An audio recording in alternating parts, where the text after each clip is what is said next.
Assalamualaikum warahmatullahi wabarakatuh. Salam sejahtera untuk kita semua.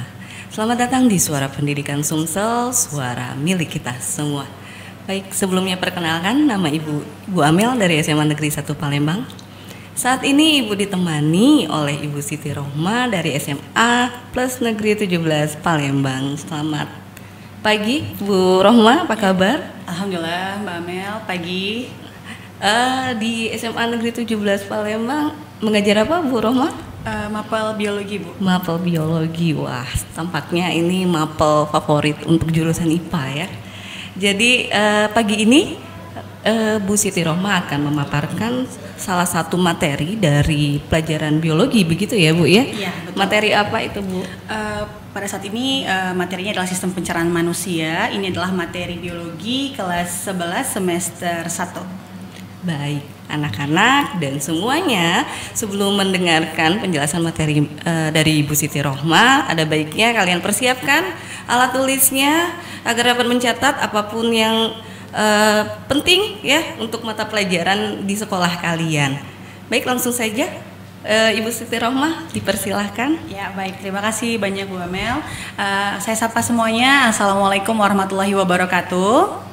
Selamat pagi semuanya. Salam sejahtera untuk kita semua. Baiklah, pada hari ini sebelum saya memulai, izinkan saya dulu berkenalan kepada semuanya. Nama saya Siti Rohma, saya adalah guru biologi di SMA Plus Negeri 17 Palembang. Pada hari ini saya berkesempatan untuk membawakan materi yaitu sistem pencernaan manusia. Nah, jadi kita akan membagi menjadi 4 bagian, yaitu yang pertama adalah pengertian, yang kedua adalah jenis pencernaan, kemudian alat pencernaan dan juga proses pencernaan.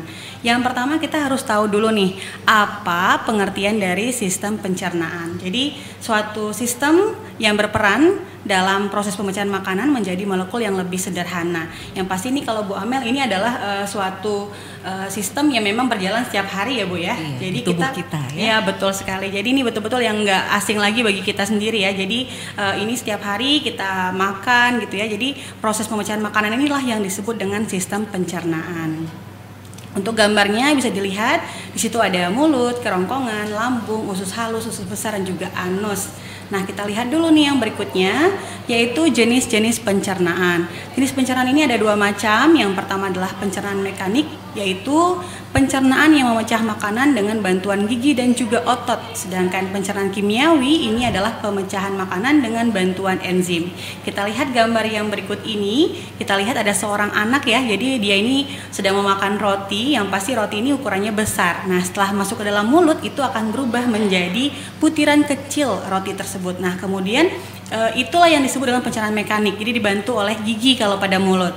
Sedangkan kalau pencernaan kimiawi di roti ini itu akan dibantu oleh suatu molekul yang berupa senyawa protein ya. Ini adalah enzim yang akan diubah menjadi molekul glukosa, yang sebelumnya ini adalah molekul yang sangat besar Bu Amel ya, sehingga ketika dibantu oleh enzim menjadi senyawa yang lebih kecil. Nah, oke, berikutnya tadi sudah saya sampaikan bahwa di sistem pencernaan itu pasti ada alat yang berperan. Yang pertama adalah rongga mulut, kemudian ada esofagus atau nama lainnya ini adalah kerongkongan, kemudian ada juga lambung, usus halus dan usus besar, dan diakhiri oleh anus ya. Jadi ini kalau untuk lebih lengkapnya mulai dari nomor 1 sampai nomor 24 semua ada dalam tubuh kita dan mereka menjalankan fungsinya masing-masing. Nah, berikutnya kita lihat untuk organ yang pertama, ini adalah rongga mulut. Dengan nama lain adalah cavum oris. Ada apa saja bagiannya? Yang pertama itu ada langit-langit mulut atau palatum namanya. Kemudian ada tonsil atau amandel ya. Nah, kemudian ada juga uvula. Uvula ini bagian tengah dari rongga mulut kita. Kemudian juga ada vestibulum oris, ini adalah bibir bagian bawah ya. Kemudian ada juga gusi dan ada lidah. Nah, untuk lidah ini anak-anak di rumah juga pasti sudah tahu ya bahwa lidah ini berguna untuk indera pengecap. Jadi dia juga membantu untuk merasakan makanan di mana rasa pahit, manis dan juga asam, asin seperti itu ya. Kemudian juga membantu untuk mencampurkan makanan ketika kita memasukkan makanan ke dalam mulut kita.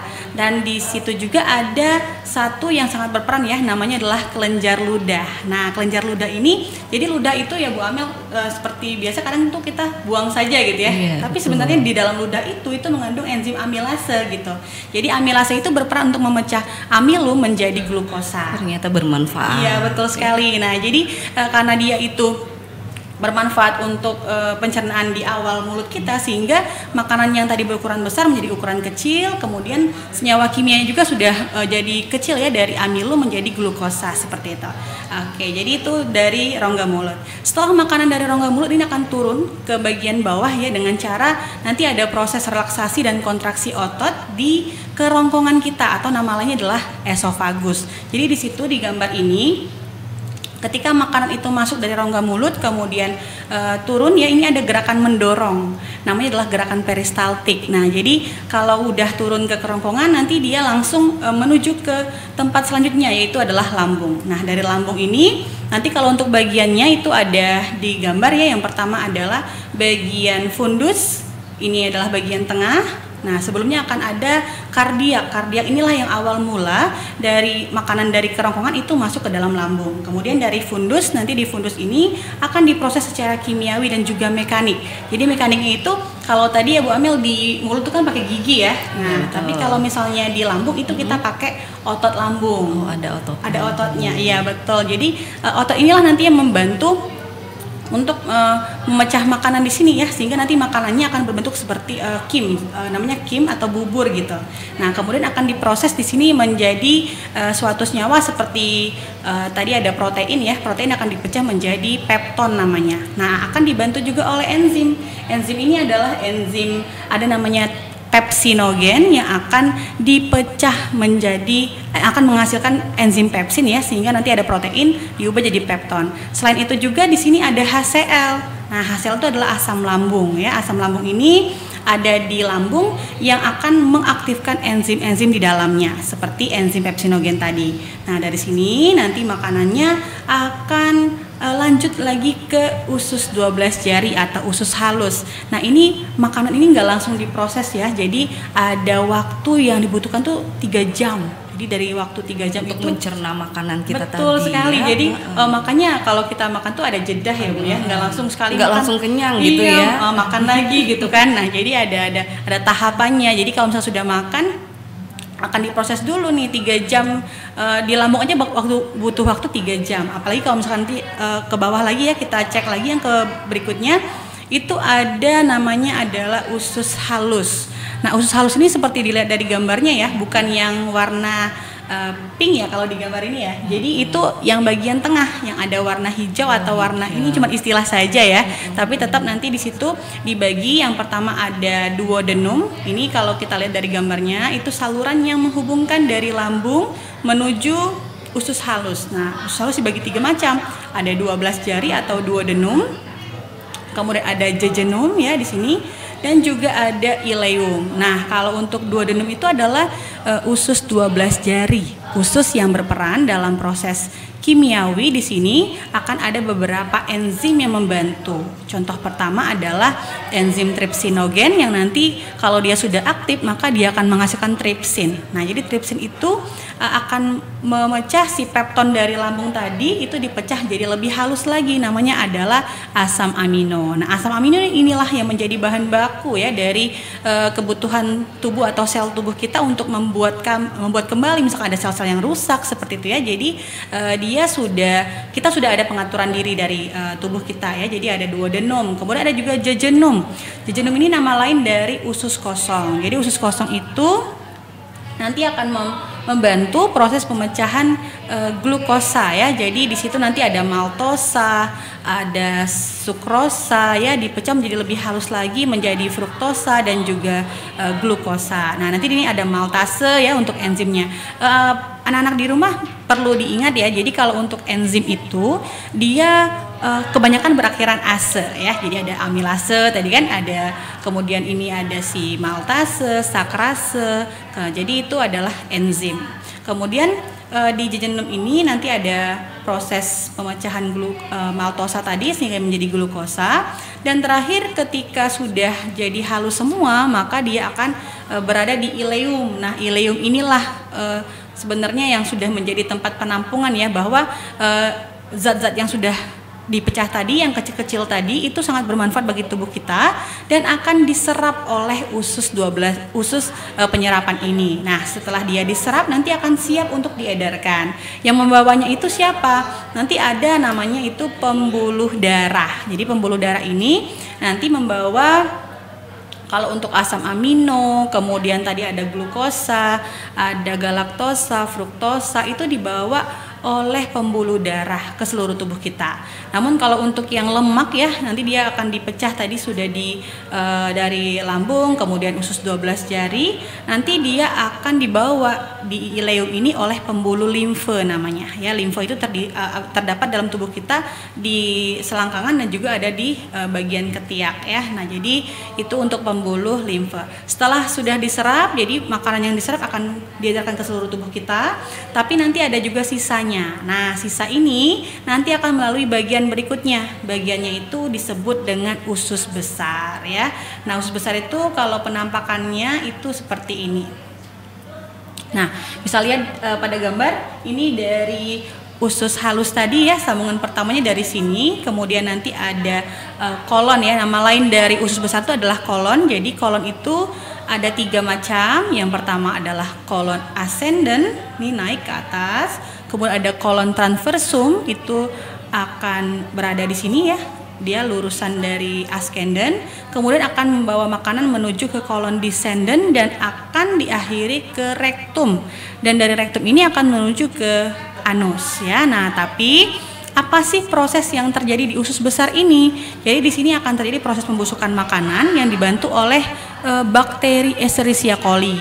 Jadi bakteri ini adalah bakteri yang sangat bermanfaat ya bagi tubuh kita ketika di dalam tubuh kita. Nah, jadi dia membantu proses pembusukan makanan dan juga bisa menghasilkan vitamin K.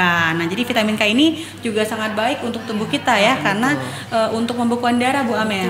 Jadi kalau dia ada, kita luka, itu bisa membantu proses pembekuan darah lebih cepat. Buat antibodi juga mungkin ya? Bisa juga Bu. Jadi nanti kan kita juga punya sistem gerak, ada tulang di situ. Jadi di tulang itu juga ada tempat pembentukan eritrosit, ada leukosit, sel darah putih, sehingga kalau lagi zaman pandemi seperti ini dibutuhkan vitamin K gitu ya. Betul. Jadi kalau kita luka kan bisa jadi vitamin K. Kemudian juga kalau misalnya kita sekarang untuk kekebalan tubuh kita tuh kita punya leukosit seperti itu. Ada sel darah putih.